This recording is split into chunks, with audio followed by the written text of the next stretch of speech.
Assalamualaikum warahmatullahi wabarakatuh.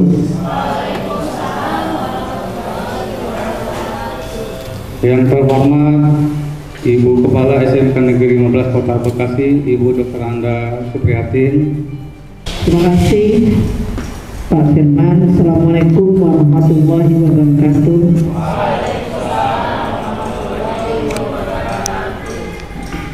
Alhamdulillahirrahmanirrahim.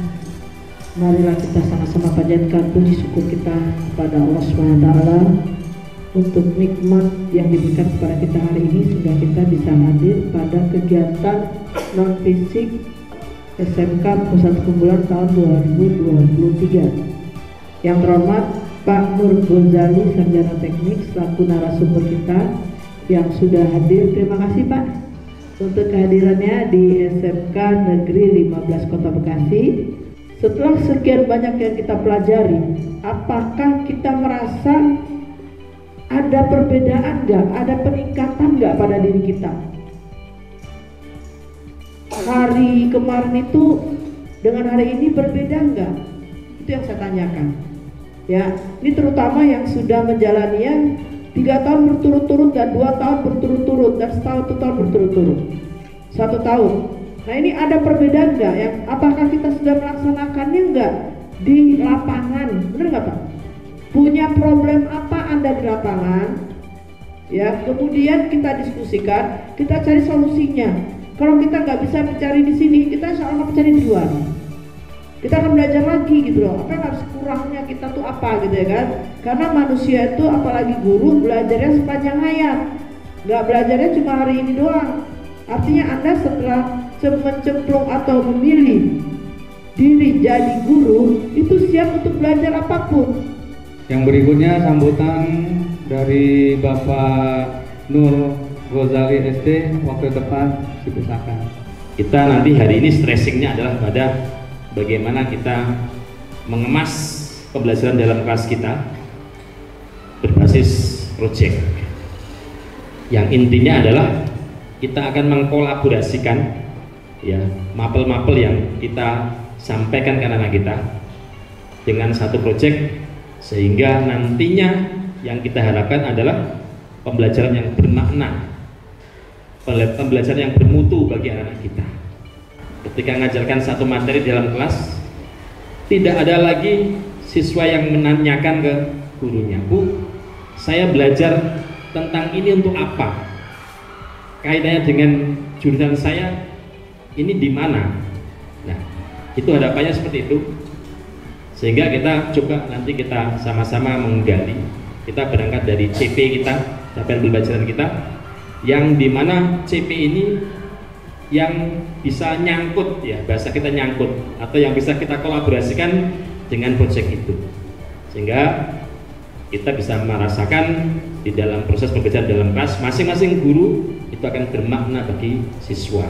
Itu akan menjadi kebutuhan siswa di dalam mereka nanti menyiapkan di hari depannya. Bapak Ibu pernah berpikir nggak anak-anak kita itu banyak masalah? Pernah? Sering ya? Contohnya apa yang Bapak Ibu bisa lihat anak-anak kita punya masalah banyak? Kurang konsentrasi, apalagi?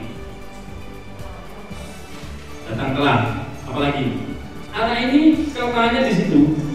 Belum bisa baca, tapi dia punya kelebihan. Apa kelebihannya dia? Dia gemar untuk praktek. Ya di TKR ya, tentang praktek sudah dia nggak urus dengan waktu sampai setelah ada jam pelajaran tambahan sampai sore dia tetap di situ. Kalau nggak disuruh pulang gurunya dia nggak mau pulang. Itu apa kelebihannya anak ini? Dari situ kemudian dibina, dibimbing, akhirnya di kelas 11 ya, kelas 11 itu dikirim menjadi duta untuk LKS yang TKR. Kenapa? Karena ini memang antusias sekali dan memang kalau dia senang dengan gerak, senang dengan kinestetiknya, karena dia tidak kinestetik. Itu luar biasa. Artinya apa? Bahwa dari masalah anak yang tadi kita awal kesampaikan ya, jangan terus kita musuhi, jangan terus kita jauhi. Justru dari situ kita harus lihat potensinya di mana. Kalau kita lihat dari tampilan gambar ini, ya, gambar di sana kita lihat ada kegiatan anak kaitan dengan ini, menulis. Terus ada lagi yang kaitan dengan anak itu asik dengan dia meneliti. Kemudian yang lain berkaitan tentang anatomi tubuh dan seterusnya. Ya, ini menggambarkan bagaimana kita mencoba mengkolaborasikan mapel-mapel atau materi-materi yang kita sampaikan dari lintas pelajaran ya, untuk mendukung atau mengkolaborasi dengan satu atau beberapa proyek. Ya, jadi bisa diambil dari sudut misalkan ini yang tentang anatomi ini berarti kalau dulu apa namanya Bu? Ke biologi ya. Kemudian ini yang ke fisikanya, ya. Kemudian ini yang ke matematikanya dan seterusnya. Ini mendukung untuk bagaimana kita membelajarkan atau proses belajar dalam kelas berbasis proyek. Pas saya keluar negeri, ya Allah Akbar, kagak ada yang pakai laptop. Itu satu laptop bisa pakai bareng, laptopnya mending MacBook, Bapak Ibu. Kagak, ini beneran laptop Toshiba jadul, yang baterainya gampang habis ya. Kalau Toshiba kan mau sendiri ya, Bapak Ibu ya.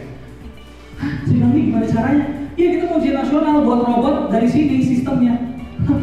Cuma begini doang. Itu di Filipina ya, Bapak Ibu. Bayangin negara tetangga kita yang kabarnya mereka tuh memang secara infrastruktur nggak keren-keren banget ke Indonesia, tapi ketika dihadapkan ke luar negeri semuanya dipakai oleh industri, mahasiswanya atau siswa-siswinya. Karena apa? Mereka bahkan dari dulu tuh udah memanfaatkan komputer dari sekecil apapun. Itu udah gimana caranya anaknya itu berguna untuk bangsa lain sama bangsa, bukan cuma bangsa sekitar tapi bangsa lain juga. Tapi kalau dari kita nih, udahlah cukup-cukuplah Bekasi Utara aja atau Bekasi Selatan atau Mustika Jaya udah cukup lah. Nggak bisa kayak gitu Bapak Ibu. Potensinya harus benar-benar dikasih yang tertinggi. Tapi TV One nih, sesimpel kayak gini aja itu udah bilang robot AI. Padahal kan kalau ngedit sendiri kan bisa ya, kita bahkan nggak usah pakai foto kita, itu ngedit kan gampang. Kenapa harus dibilang AI ya? Gitu kan, artificial intelligence reporter gitu kan. TV One dengan bangganya memperkenalkan bahwa kami adalah TV pertama yang menggunakan reporter untuk membaca berita AI. Ya oke, tapi kita harus hargai, karena sekali lagi saya bilang penghargaan terhadap hal kecil itu penting di dunia artificial intelligence atau di dunia era digital kayak gini. Ini nggak perlu dibaca, benar tadi kata masnya bahwa teknologi itu punya kecerdasan 4 faktor. Dia akan acting humanly, dia akan bersikap seperti manusia, berpikir seperti manusia, berpikir rasional dan bahkan bertindak rasional. Tapi jangan sampai kesadaran AI melebihi kesadaran dari manusia, karena film-film Hollywood sekarang udah pada mulai bikin robot-robot yang bahkan bisa membaca seseorang ketika curhat harus dijawab apa. Jangan sampai seperti itu. Tadi saya rasa bakal sama juga Bapak Ibu. Jadi kalau bisa jangan sampai Bapak Ibu ketinggalan AI-nya, tapi jangan lupa juga untuk terus mengembangkan kualitas hati dan perasaan. Itu jauh lebih penting Bapak Ibu sekalian. Tapi kacamata AI ya, Mas. Kamu enggak sebelah kanan. Mas siapa nih? Ini yuk kamu ya. Panggilan AA. Panggilan AA. Siapa dipanggilnya sama AA? Kan enak ya, yang poin kayak gitu, tapi kita nggak tahu orangnya, tapi kita mempelajari lingkungan sesimpel di kelas kita aja. AI itu simpel banget di luar negeri, tapi di Indonesia tuh kayak dibuat ribet gitu. Harus laptop, bla bla bla. Tapi ternyata cewek-ceweknya di sini juga mintanya susah banget. Beneran deh. Misalnya kita punya pacar di Tangerang, rumah di Bekasi, ketemu di Jakarta lah. Enggak, ini maunya ketemu di Bekasi, tapi kita jemput dulu ke Tangerang. Itu berat banget ya. Oh enggak. Lucu dimain kan?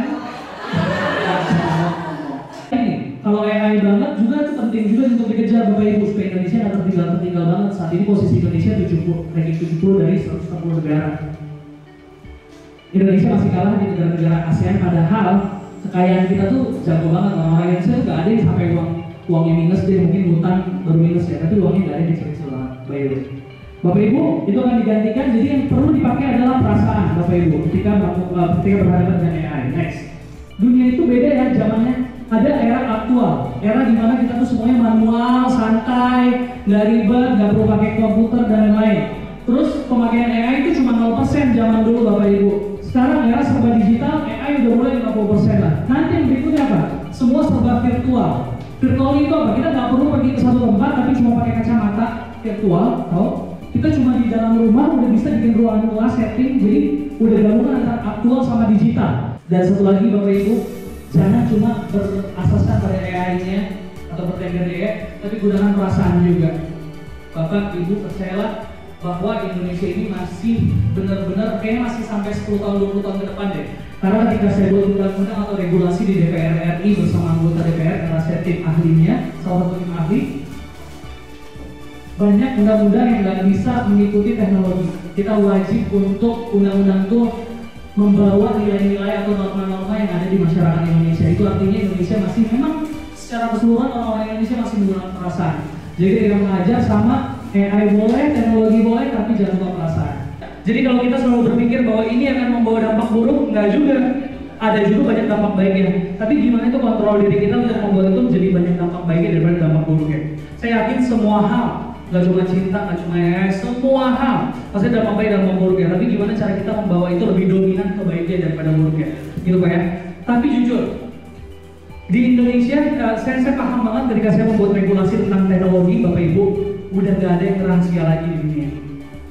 Jadi so please, if you think that being free and being open is one of the way for you to get better, menjadi orang yang bebas, menjadi orang yang terbuka adalah jalan untuk menuju kesuksesan. Itulah sebenarnya prinsip di mana AI itu berkembang. Jadi sebenarnya udah nggak ada rahasia di dunia ini. Kenapa coba saya buktiin? Ketika saya nge-apply visa Amerika Serikat, dia sampai tahu, ya rumah udah pasti lah tahu lah ya. Tapi dia sampai tahu saya nggak pernah bayar visa pelajar saya telat. Dia sampai tahu. Oh di Filipina kamu selalu rajin ya bayar visanya, nggak pernah telat tanggalnya. Dia sampai tahu behavior kita, kelakuan kita. Sebenarnya kita ini udah ditelanjangi oleh Pentagon. Pentagon adalah sumber intel yang Amerika Serikat. Everybody is known. Kita semua dikenal. Jadi sebenarnya Mas, kalau dibilang gimana cara menjaga, kita udah nggak bisa menjaga. Tapi apa? Kita perlu menjaga moral kita berarti. Kita nggak tahu harus kayak gimana lagi. Semua udah serba terbuka. Jadi sekarang adalah yang perlu dikontrol moralnya.